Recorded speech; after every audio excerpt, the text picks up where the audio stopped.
నమస్తే నేను దేవి welcome to story board. వీళ్ళంతా భారతీయులే కానీ శత్రువు కోసం పనిచేశారు. పాక్ ప్రలోభాలకు లొంగిపోయారు. భారత్లోనే ఉంటూ ఎవ్వరికి అనుమానం రాకుండా ఇక్కడి సున్నితమైన సమాచారాన్ని దాయాది దేశ ఏజెంట్లకు పంపించేశారు. ఇందుకోసం ఎన్క్రిప్టెడ్ యాప్లు ఉపయోగించారు. పెహల్గాం ఉగ్రదాడితో దేశవ్యాప్తంగా పోలీసులు అధికారులు దర్యాప్తు చేపట్టడంతో వీళ్ళు బయటపడ్డారు. ఇప్పటి వరకు 12 మందిని అరెస్ట్ అయ్యారు. సరిహద్దు రాష్ట్రాల నుంచి దక్షిణాది వరకు విస్తరించిన పాక్ గూఢచర్య నెట్వర్క్లో చెప్పులు కుట్టుకునే వారి దగ్గర నుంచి ప్రముఖ యూట్యూబర్ దాకా అన్ని స్థాయిల వాళ్ళు ఉన్నారు. ఇప్పటికే ఎన్ఐఏ 7 రాష్ట్రాల్లో సోదాలు చేస్తుంది. పాక్ గూఢచర్య మూలాలు వెతికే పనిలో పడింది. భారత్లో ఇలాంటి వాళ్ళు ఇంకా ఎంతమంది ఉన్నారో తేలాల్సి ఉంది.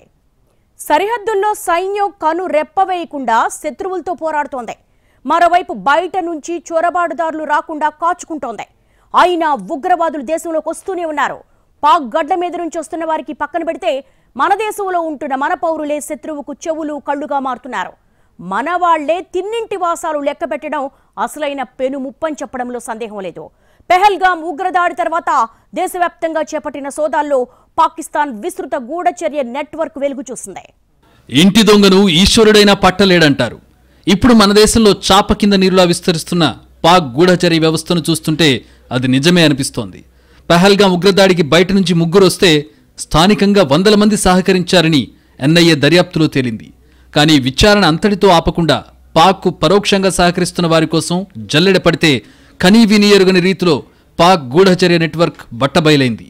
చెప్పులు కుట్టుకునేవాడి దగ్గర నుంచి సాధారణ వ్యాపారి దాకా, సెక్యూరిటీ గార్డ్ నుంచి యూట్యూబర్ దాకా కారెవరూ గూఢచర్యానికి అనర్హమన్నట్టుగా దాయాది దేశం అందరినీ వాడుకుంటోంది.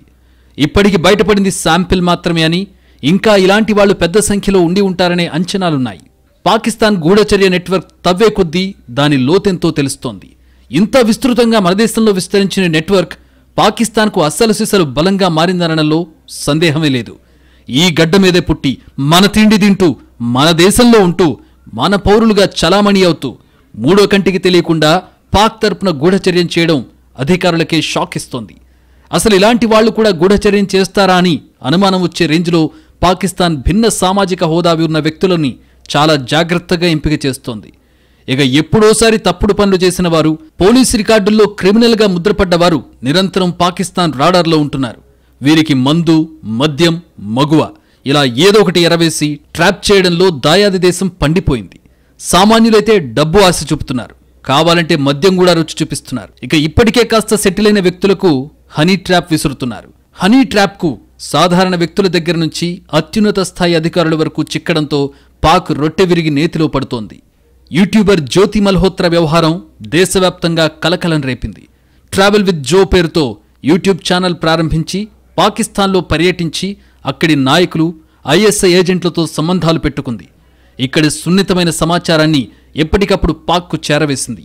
ఎట్టకేలకు పోలీసులకు చిక్కింది. ఆమె కేసు విచారణలో సంచలన విషయాలు బయటపడ్డాయి. జ్యోతి మల్హోత్రాతో పాటు యూపీలో 2, హర్యానాలో 4, పంజాబ్లో 5 గూఢచర్యం చేస్తూ బుక్ అయిపోయారు. పంజాబ్ పాటియాలాకు చెందిన దేవేంద్ర సింగ్ను పోలీసులు అరెస్ట్ చేశారు. గత ఏడాది నవంబర్లో పాకిస్తాన్కు పోయిన దేవేంద్ర సింగ్ అక్కడి ఐఎస్ఐ ఏజెంట్లతో పాటియాలా మిలిటరీ కంటోన్మెంట్కు చెందిన ఫోటోలను వాళ్లకు అందించాడు. హర్యానాలో సెక్యూరిటీ గార్డుగా పనిచేస్తున్న నోమన్ ఇలాహని ఐఎస్ఐ తీవ్రవాదులతో సంబంధాలున్నాయన్న అనుమానంతో అరెస్ట్ చేశారు. హర్యానాలోని నూహుకు చెందిన అర్మాన్ను కూడా అరెస్ట్ చేశారు పోలీసులు. ఇతనికి ఉగ్రవాదులతో సంబంధాలున్నట్టు గుర్తించారు. షాజాద్, మహమ్మద్ ముర్తజా అలీ అనే 2 ఇదే కారణాలతో అధికారులు అరెస్ట్ చేశారు. వీళ్ళందరినీ ప్రస్తుతం పూర్తి స్థాయిలో దర్యాప్తు చేస్తున్నారు. పట్టుబడిన వారు పాకిస్తాన్ ఏజెంట్లుగా, ఇన్ఫార్మర్లుగా వ్యవహరిస్తున్నట్టు ప్రాథమిక విచారణలో వెల్లడి కావడం పెను సంచలనంగా మారింది. హర్యానాలోని హిసార్ ప్రాంతానికి చెందిన జ్యోతి మల్హోత్రా ట్రావెల్ విత్ జో పేరుతో 2011లో యూట్యూబ్ ఛానల్ స్టార్ట్ చేసింది. ఇప్పటి వరకు 487 వీడియోలు అప్లోడ్ చేయగా ఆమెకు 3.81 లక్షల మంది సబ్స్క్రైబర్లున్నారు. ఈ వీడియోల్లో జ్యోతి వివిధ ప్రదేశాలకు ప్రయాణిస్తూ అక్కడ వివరాలను పంచుకుంటోంది. బంగ్లాదేశ్, భూటాన్, కశ్మీర్, పాకిస్తాన్ వంటి ప్రదేశాలను సందర్శించింది. జ్యోతి మల్హోత్రా కమిషన్ ఏజెంట్ల ద్వారా పాకిస్తాన్ వీసా సంపాదించింది. 2023లో ఆ దేశాన్ని సందర్శించింది. ఆ పర్యటనలోనే ఢిల్లీలోని పాకిస్తాన్ హైకమిషన్లో పనిచేస్తున్న ఎహసానుర్ రహీం అలియాస్ డానిష్తో సన్నిహిత సంబంధాలు ఏర్పరచుకున్నట్టు గుర్తించారు. పెహల్గాం ఉగ్రదాడికి ముందే జ్యోతి మల్హోత్రా పెహల్గాంను సందర్శించడం కూడా అనుమానాలకు తావిస్తోంది. పాకిస్తాన్ పహల్గాం ఉగ్రదాడికి కూడా జ్యోతిని వాడుకుందా అనేది తేలాల్సి ఉంది. ఈ విషయంలో ఏడాది క్రితమే ఓ సబ్స్క్రైబర్ ఎన్ఐఏను అలర్ట్ చేస్తూ పెట్టిన ట్వీట్ ఇప్పుడు వైరల్ అవుతోంది. ఢిల్లీలో పాక్ హైకమిషన్ అధికారులతో సాన్నిహిత్యం, ఆ తర్వాత పాకిస్తాన్ టూర్, అక్కడి నుంచి రాగానే కశ్మీర్ టూర్ మధ్య ఏదో లింక్ ఉన్నట్టుగా కనిపిస్తోందని ఆ సబ్స్క్రైబర్ సందేహాలు వ్యక్తం చేశాడు. భారత సమాచారం పాక్కు చేరుతున్నట్టు తెలియడంతో అలర్ట్ అయిన కేంద్ర ప్రభుత్వం ఢిల్లీలోని పాక్ హైకమిషన్లో పనిచేసే డానిష్ను పర్సనాన్ గ్రాటాగా ప్రకటించి మే 13వ తేదీ దేశం నుంచి బహిష్కరించింది. అయితే జ్యోతి మల్హోత్రాను డానిష్ పాకిస్తానీ ఇంటెలిజెన్స్ ఆపరేటర్స్కు పరిచయం చేసినట్టు ఆరోపణలున్నాయి. డానిష్ ఢిల్లీలో ఉన్న సమయంలో జ్యోతి మల్హోత్రా నిత్యం అతన్ని కలవడం, మాట్లాడడం అనేక అనుమానాలకు తావిచ్చింది. ఇక ఈ కేసు విచారణలో సంచలన నిజాలు వెలుగులోకొచ్చాయి. 2023లో జ్యోతి 2 సార్లు పాకిస్తాన్కి వెళ్లినట్టు ఆధారాలున్నాయి. అక్కడ ఆమె అలీ అహ్వాన్, షాకిర్, రానా షబాజ్ అనే వ్యక్తులను కలిసినట్టు సమాచారం. ఎవరికి అనుమానం రాకుండా వారి ఫోన్ కాంటాక్ట్లను జట్ రంధావా పేర్లతో సేవ్ చేసినట్టు తెలుస్తోంది. అంతేకాదు ఆమె ఇండోనేషియా బాలి కూడా వెళ్లి అక్కడ ఒక ఇంటెలిజెన్స్ ఆపరేటివ్తో కలిసి ప్రయాణించినట్టు ఆరోపణలున్నాయి. జ్యోతి మల్హోత్రా పాకిస్తాన్ అధికారులతో కలిసి ఇఫ్తార్ పార్టీ చేసుకుంటున్న వీడియోను లాగ్లో షేర్ చేసింది. పాకిస్తాన్ జాతీయ దినోత్సవం సందర్భంగా హైదరాబాద్లో ఇఫ్తార్ పార్టీ జరగ్గా అందులో జ్యోతి డానిష్తో సన్నిహితంగా ఉన్నట్టుగా వీడియోలో కనిపిస్తోంది. జ్యోతి మల్హోత్రా వాట్సాప్, టెలిగ్రామ్, స్నాప్చాట్ వంటి ఎన్క్రిప్టెడ్ ప్లాట్ఫామ్ల ద్వారా పాకిస్తాన్ ఏజెంట్లతో ఎప్పటికెప్పుడు సంప్రదింపులు జరుపుతూనే ఉందని తెలిసింది. ఆమె తన సోషల్ మీడియా అకౌంట్లలో పాకిస్తాన్కు అనుకూలంగా వ్యవహరించడమే కాకుండా భారత్కు సంబంధించిన అత్యంత సున్నితమైన సమాచారాన్ని కూడా పాక్తో పంచుకున్నట్లు గుర్తించారు. పంజాబ్లోని మాలేర్కోట్లకు చెందిన 32 ఏళ్ల వితంతువు గుజాలా కూడా పాక్ కోసం గూఢచర్యం చేస్తోందని తేలింది. జ్యోతి మల్హోత్రా తాను చేసిన నేరాన్ని స్వయంగా అంగీకరించినట్టు పోలీసులు తెలిపారు. దీంతో ఆమెపై భారతీయ న్యాయ సంహిత సెక్షన్ 152, అధికారిక రహస్యాల చట్టం 1923లోని సెక్షన్ 3, 4, 5 కింద అభియోగాలు మోపారు. వీరిలో చాలా మందిని పాకిస్తాన్ పహల్గాం ఉగ్రదాడి తర్వాత యాక్టివేట్ చేసిందని అనుమానిస్తున్నారు. పాకిస్తాన్ కేవలం ఏజెంట్ల నియామకంతో ఆగలేదు. మరికొంతమంది సీక్రెట్ ఏజెంట్లతో జర్నలిస్టులకు ఫోన్లు చేయించి కూడా దేశ రహస్యాలు రాబట్టే ప్రయత్నం చేసింది. ఆపరేషన్ సింధూర్ జరుగుతున్నప్పుడు ఆ తర్వాత కూడా వీరు భారత రహస్యాలను తెలుసుకోవడానికి ప్రయత్నాలు చేస్తూనే ఉన్నారు. తమకు తాము భారత రక్షణ శాఖ అధికారులుగా పేర్కొంటూ జర్నలిస్టులకు ఫోన్ చేసి ఆపరేషన్ సింధూర్కు సంబంధించి సైనిక అధికారులు చేసే బ్రీఫింగ్, పాక్ విషయంలో చేసే ప్రణాళికలు మొదలైన సమాచారాన్ని సేకరించారని అప్పుడే భారత నిఘా వర్గాలు పేర్కొన్నాయి. పాక్ దాడిలో భారత్లోని ఏ ప్రాంతాల్లో ఎంత నష్టం జరిగిందనే విషయాలపై కూడా వారు ఆరా తీసినట్టు వెల్లడించాయి. ఈ calls chief of defence staff నుంచి వస్తున్నట్టు చూపిస్తున్నాయని, కానీ భారత అధికారులెవరూ అటువంటి కాల్స్ చేయరని నిఘా వర్గాలు పేర్కొన్నాయి. అటువంటి కాల్స్ వస్తే ఆన్సర్ చేయొద్దని, తమకు సమాచారం ఇవ్వాలని సూచించాయి. పాకిస్తాన్ ఏజెంట్ల నెట్ నదికి విస్తరించడం మరింత ఆందోళన కలిగిస్తోంది. 2 తెలుగు రాష్ట్రాల్లోనూ 3 అనుమానితుల్ని అదుపులోకి తీసుకున్నారు. ఒకరికి పాక్ లింకులు ఉన్నట్టుగా తేలగా మరో 2ని లోతుగా విచారిస్తున్నారు. ఇదే సమయంలో గతంలో పాక్ ట్రాప్కు చిక్కిన మాజీ దౌత్యాధికారి మాధురి గుప్తా కేసు కూడా అందరికీ గుర్తొస్తోంది. పాకిస్తాన్తో సంబంధాలు పెట్టుకుని ఇండియా సెక్యూరిటీ సమాచారాన్ని పాక్ వాట్సాప్ గ్రూపుల్లో పోస్ట్ చేస్తున్న అసోంకు చెందిన 19 ఏళ్ల మోఫీజుల్ ఇస్లాంను ఆ రాష్ట్ర పోలీసులు సంగారెడ్డి జిల్లా గొల్లపల్లిలో పట్టుకున్నారు. భారత్ పాకిస్తాన్కు యుద్ధం జరుగుతున్న సమయంలో ఇస్లాంను అరెస్ట్ చేసిన సంఘటన వెలుగులోకొచ్చింది. అసోంకు చెందిన మోఫీజుల్ ఇస్లాం ఇండియా ఫోన్ నెంబర్లతో పాకిస్తానీలకు వాట్సాప్ అకౌంట్లు క్రియేట్ చేసేందుకు సహకరిస్తున్నాడనే సమాచారం ఆ రాష్ట్ర పోలీసులకు అందింది. అసోంలో ఆధార్ కార్డులు, ఓటర్ కార్డులు లేకుండానే సిమ్ కార్డులు అమ్మాడనే అభియోగంపై ఈ నెల 14న గుజరాత్ మిలిటరీ ఇంటెలిజెన్స్ అసోం పోలీసులకు సమాచారం అందించింది. వెంటనే అసోం పోలీసులు ఆపరేషన్ ఘోస్ట్ సిమ్ను ప్రారంభించారు. ఈ నెల 16వ తేదీన గొల్లపల్లికి చేరుకుని మొఫీజుల్ ఇస్లాంను అరెస్ట్ చేసి తీసుకెళ్లారు. అసోంకు చెందిన ఇస్లాం నకిలీ సిమ్ కార్డులతో అకౌంట్లు సృష్టించి జాతి వ్యతిరేక కార్యక్రమాలు, సైబర్ నేరాలకు పాల్పడుతున్నాడనే ఆరోపణలతో ఆ రాష్ట్ర పోలీసులు విచారణ ప్రారంభించారు. ఇస్లాం అసోంలో మొబైల్ షాప్లో పనిచేసే సమయంలో గుర్తింపు కార్డులు లేకుండా పాకిస్తాన్ గూఢచారిగా ఆ దేశస్తులకు నకిలీ సిమ్ కార్డులు అమ్మినట్టుగా అనుమానాలు వ్యక్తం చేస్తున్నారు. హైదరాబాద్లో పేలుళ్లకు కుట్ర పన్నారనే అనుమానంతో విజయనగరంలో 2 అనుమానితులను అరెస్ట్ చేశారు పోలీసులు. వారిని కోర్టులో హాజరుపరిచారు. వారికి 14 రోజుల పాటు రిమాండ్ విధించింది కోర్టు. దాంతో వారిని విశాఖ సెంట్రల్ జైలుకు తరలించారు పోలీసులు. హైదరాబాద్ పేలుళ్ల కుట్ర కేసులో సంచలన విషయాలు బయటకొస్తున్నాయి. 2 అనుమానితులు సిరాజ్, సమీర్ రిమాండ్ రిపోర్టులో కీలక అంశాలు ప్రస్తావించారు పోలీసులు. 6 కలిసి ఇన్స్టా గ్రూప్ క్రియేట్ చేసుకున్నారు. సిరాజ్, సమీర్తో పాటు టీంలో కర్ణాటక, మహారాష్ట్రకు చెందిన యువకులు కూడా ఉన్నట్టు పోలీసులు గుర్తించారు. హైదరాబాద్లో 3 రోజుల పాటు 6 కలిసి ఉన్నారు. వీరికి ఉగ్ర లింకులు ఉండొచ్చనే కోణంలో దర్యాప్తు జరుగుతోంది.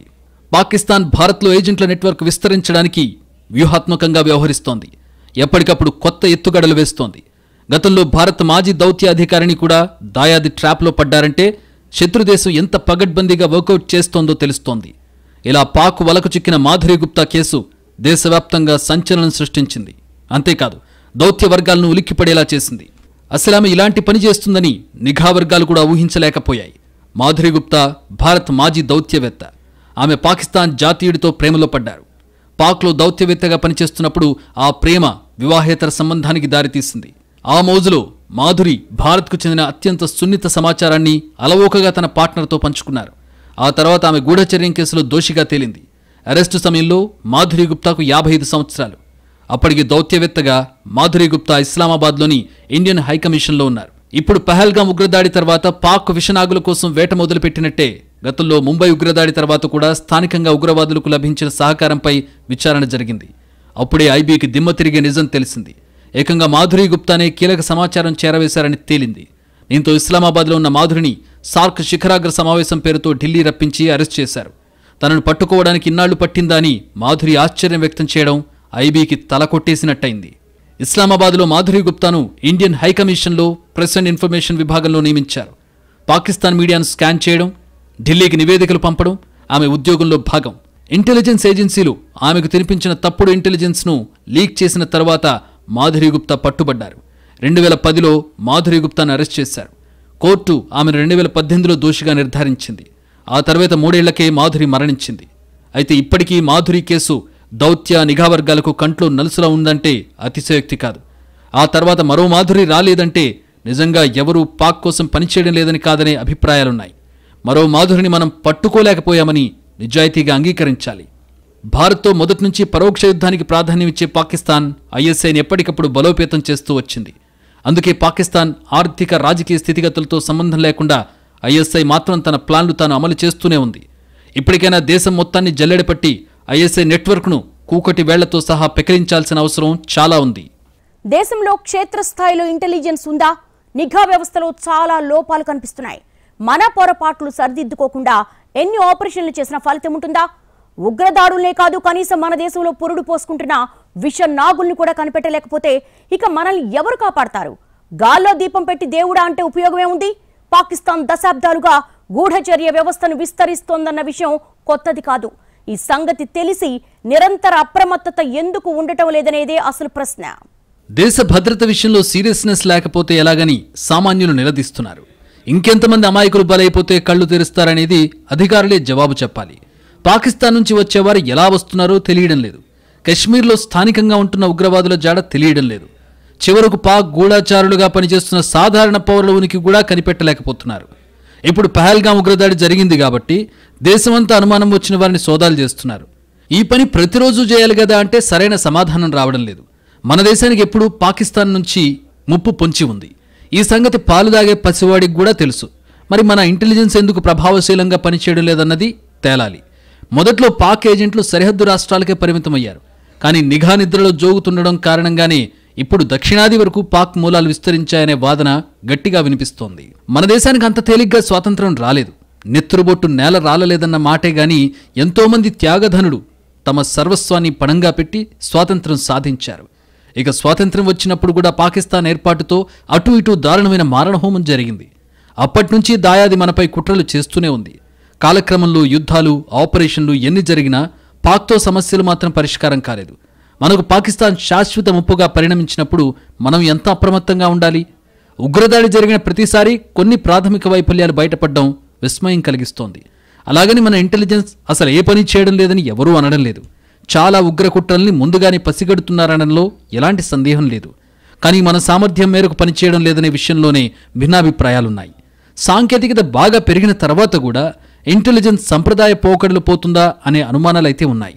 ఎప్పటికప్పుడు బయటపడుతున్న మౌలికపరమైన లోపాలే ఇలాంటి సందేహాలకు తావిస్తున్నాయి. ఇక ఇంటెలిజెన్స్ అంటే కేవలం కొందరినే టార్గెట్ చేసుకోవడం, పాకిస్తాన్తో లింక్ ఉందని అనుమానం వస్తేనే నిఘా వేస్తామన్నట్టు ఉండకూడదు. క్షేత్రస్థాయిలో ఇంటెలిజెన్స్ నెట్వర్క్ బలంగా ఉండడం చాలా కీలకం. కానీ ప్రస్తుత పరిస్థితి చూస్తుంటే మన దేశ పౌరులే పాక్ ఏజెంట్లుగా మారి చాలా తేలికగా దేశ రహస్యాలు శత్రుదేశానికి చేరవేయగలుగుతున్నారు. అంటే క్షేత్రస్థాయిలో ఇంటెలిజెన్స్ వైఫల్యం ఘోరంగా ఉన్నట్టే. ఈ లోపాన్ని తక్షణమే సరిచేసుకోకపోతే పాకిస్తాన్ నెట్వర్క్ ఊహించలేనంతగా విస్తరించవచ్చు. ఓ స్థాయి దాటాక దాన్ని ఛేదించడం కూడా కష్టం కావచ్చు. అందుకే పరిస్థితులు విషమించకపోతే నిఘా పద్ధతులు మార్చుకోవాలి. క్షేత్రస్థాయిలో ఇంటెలిజెన్స్ను బలోపేతం చేయాలి. పాక్ గూఢచర్య నెట్వర్క్ సమాంతరంగా మన ఇంటెలిజెన్స్ నెట్వర్క్ను పటిష్టం చేయాలి. అవసరమైతే పాక్ నెట్వర్క్ను డిస్టర్బ్ చేసి డబుల్ క్రాస్ చేయాలి. అలా ఎత్తుకు పై ఎత్తులు వేయాలంటే మొదట ఎక్కడికక్కడ పాక్ ఏజెంట్లు ఎవరో గుర్తించగలగాలి. అందుకోసం మరింత నిశ్చితమైన నిఘా చాలా అవసరం. ఊహించని విధంగా జరిగే ఉగ్రదాడుల్ని పసిగట్టడం కుదరకపోవచ్చు. కానీ నెలల తరబడి ఉగ్రవాదులు ఇక్కడే తిష్ట వేస్తున్నా, రోజుల తరబడి ఓ ప్రదేశంలో రెక్కీ చేస్తున్నా గుర్తించలేకపోవడం ఖచ్చితంగా వైఫల్యమే. ఇక పాక్కు తొత్తులుగా మారిన మన పౌరుల్ని గుర్తించలేకపోవడం మరీ దారుణం. మనవారెవరో, శత్రువుకు సాయం చేసేవారెవరో తెలుసుకోకుండా యుద్ధానికి దిగడం కూడా చాలా ప్రమాదమే. ఎందుకంటే బయట శత్రువుల్ని నిరోధించడం కంటే అంతర్గత శత్రువుల్ని అంతం చేయడం చాలా కీలకం. కానీ మన నిఘా వ్యవస్థ ఇక్కడే తప్పులో కాలిస్తోంది. దేశంలో 140 కోట్ల మంది ఉన్నారు. ప్రతి ఒక్కరిపై నిఘా పరిశీలన చేయడం సాధ్యమేనా అంటే కాకపోవచ్చు. కానీ అత్యాధునిక సాంకేతికత ఉపయోగించి సైంటిఫిక్ పద్ధతుల్లో నిఘా పెడితే అదేమంత అసాధ్యమైతే కాదు. మనుషుల హావభావాలు, బాడీ లాంగ్వేజ్ చూసి సాధారణ పోలీసులే కొంత విషయం పసిగడతారు. అలాంటిది అత్యంత కఠిన శిక్షణ పొందే ఇంటెలిజెన్స్ ఏజెంట్లు జాగ్రత్తగా గమనిస్తే పాక్ ఏజెంట్లను గుర్తించలేకపోవడం అంటూ ఉండదు. ఇక్కడ సమస్య అంతా క్షేత్రస్థాయి పరిశీలన లేకే వస్తోందని తేలిపోతోంది.